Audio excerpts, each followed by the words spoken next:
Students, how are you? I hope you are fine. तो आज हम शुरू करेंगे एक्सरसाइज 7.2 से 7 सम।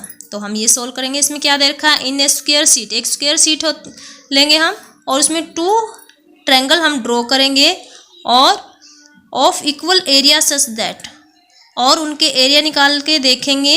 यदि उनके एरियाज दोनों के इक्वल हैं तो द ट्रायंगल आर कॉन्ग्रुएंट, कि वो ट्रायंगल कॉन्ग्रुएंस है। अगर वो दोनों ट्रायंगल कॉन्ग्रुएंस है और उनके एरिया आपस में इक्वल हैं तो आपको क्या बताना है? उनके पैरामीटर के बारे में बताना है। अगर वे ट्रायंगल कॉन्ग्रुएंस नहीं है, एरिया उनका इक्वल है, तो आपको उनके पैरामीटर के बारे में बताना है। यदि वो ट्रायंगल कॉन्ग्रुएंस है तब भी आपको उनके पैरामीटर के बारे में बताना नहीं है तो भी उनके पैरामीटर के बारे में बताना है कि उनका पैरामीटर इक्वल होगा या नहीं। तो देखो, पहले फर्स्ट पार्ट कर लेते हैं। एरिया इक्वल है और वे क्या है? कॉन्ग्रुएंस है। तो बताना है कि उनका पैरामीटर इक्वल होगा या नहीं। तो यहाँ पे देखो, ये मैंने एक स्क्वायर बना लिया है और इसमें मैंने ऐसे हाइपोटेनस से 2 ट्रायंगल बना ली है। यहाँ पे इसको मैंने बेस मानना है, इसको मैंने हाइट मानना है। ऐसे इसको मैंने बेस और इसको हाइट मानना है। तो ट्रायंगल का जो एरिया निकालने का फॉर्मूला आता है वो क्या होता है? 1/2 बेस गुना में हाइट। तो पहले मैं ABC ट्रायंगल का एरिया निकालूंगी। ABC ट्रायंगल का एरिया 1/2 बेस गुना हाइट। बेस हमने क्या लिया है? BC, और हाइट हमने क्या ली है? AB। तो BC की भी लेंथ 4 है, ये रही 4 सेंटीमीटर, और AB की भी 4 है। तो जब हम इनने इसको यहाँ से सोल्व किया तो हमारा आंसर क्या निकल के आया? 8 सेंटीमीटर। अब हम दूसरी ट्रायंगल का निकाल के देख लेते हैं। तो AD को हमने बेस मानना है तो हमने बेस की जगह 4 लिख लिया, और DC को हमने हाइट माना है तो यहाँ पे भी हमने 4 लिख लिया, और इसको सोल्व किया तो ये भी कितना आ गया? 8 सेंटीमीटर। इसीलिए यहाँ पे जब हमने एरिया निकाला तो एरिया ABC किसके इक्वल आया? एरिया CDA के इक्वल आया है। अब देखो ध्यान से, यहाँ पे जो ये ट्रायंगल बनी हुई है तो यहाँ पे AB ट्रायंगल किसके इक्वल है?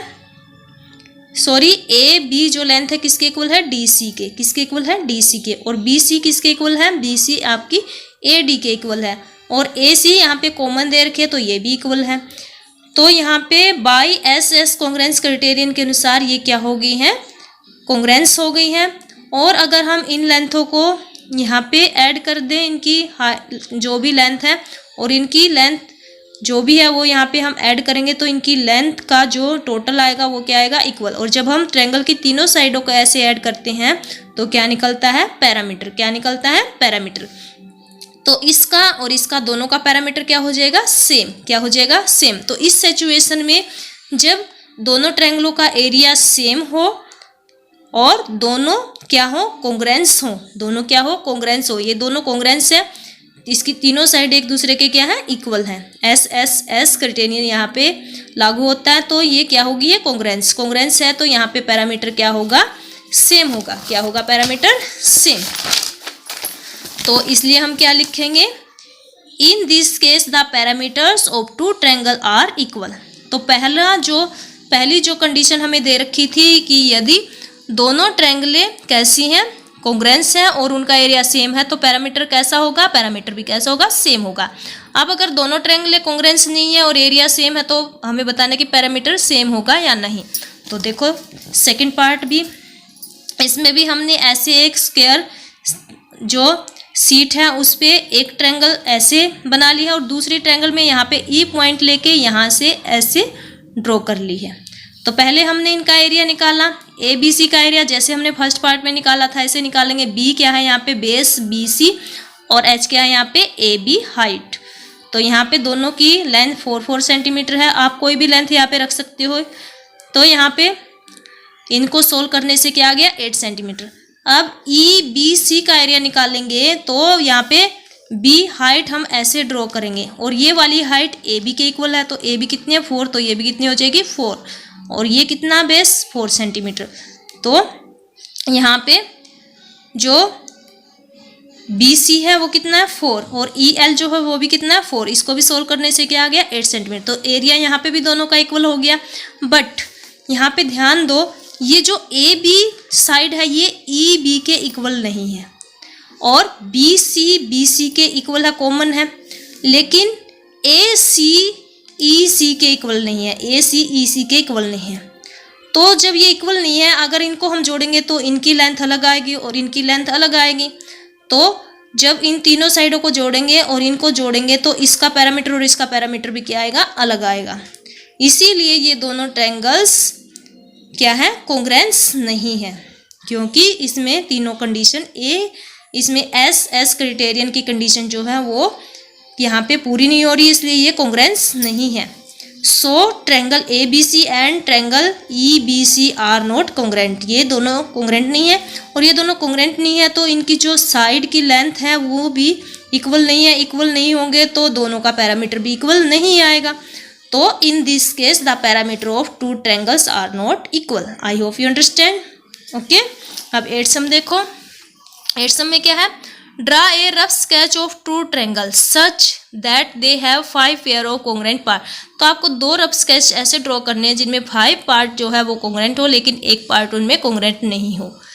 तो आपको बताना है कि क्या वे दोनों कोंग्रेंट है या नहीं। तो देखो यहाँ पे मैंने यहाँ पे 2 ट्रायंगल ड्रॉ कर ली हैं। यहाँ पे एंगल A किसके इक्वल दिखाई दे रहा है, एंगल R के।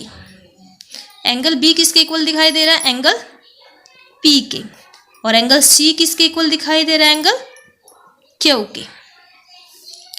और AB 90 और 30 वाली जो लाइन है वो इक्वल होनी चाहिए थी। ये वाली लाइन इसके इक्वल होनी चाहिए थी, लेकिन ये इसके इक्वल नहीं देकर इसके इक्वल दे रखी है। ये कौन सी लाइन है, AB किसके इक्वल दे रखी है, QR के। बट ये होनी किसके इक्वल चाहिए थी, PR के इक्वल होनी चाहिए थी, लेकिन ये इसके इक्वल नहीं है।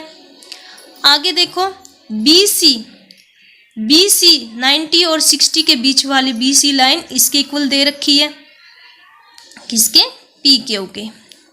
एक साइड इसके इक्वल हो गई है, तो ये इसी के इक्वल होनी चाहिए थी 90 और 60 के बीच की। अब आगे देखो AC जो लाइन है ये किसके इक्वल दे रखी है, हमें AC लाइन हमें PR के इक्वल दे रखी है। किसके इक्वल दे रखी है, PR के। तो यहाँ पे ध्यान से देखो, यहाँ पे सारी कंडीशनें पूरी हो रही हैं, बट यहाँ पे एक कंडीशन पूरी नहीं हो रही। लेकिन हमारी 6 की 6 कंडीशन यहाँ पे पूरी होनी चाहिए, लेकिन यहाँ पे हमारी ये वाली कंडीशन पूरी नहीं हो रही है। तो ये AB हमारी PR के इक्वल होनी चाहिए थी, लेकिन नहीं है। ये किसके इक्वल है, QR के। किसके इक्वल है, QR के। तो जब एक भी कंडीशन हमारी पूरी न हो तो वो हमारी ट्रायंगल कोंग्रेंट नहीं होती। तो triangle ABC and triangle PQR are not congruent. Okay, अब 9 सम देख लेते हैं। 9 सम में क्या दे रखा है हमें, 9 सम में ये 2 शेप दे रखी है।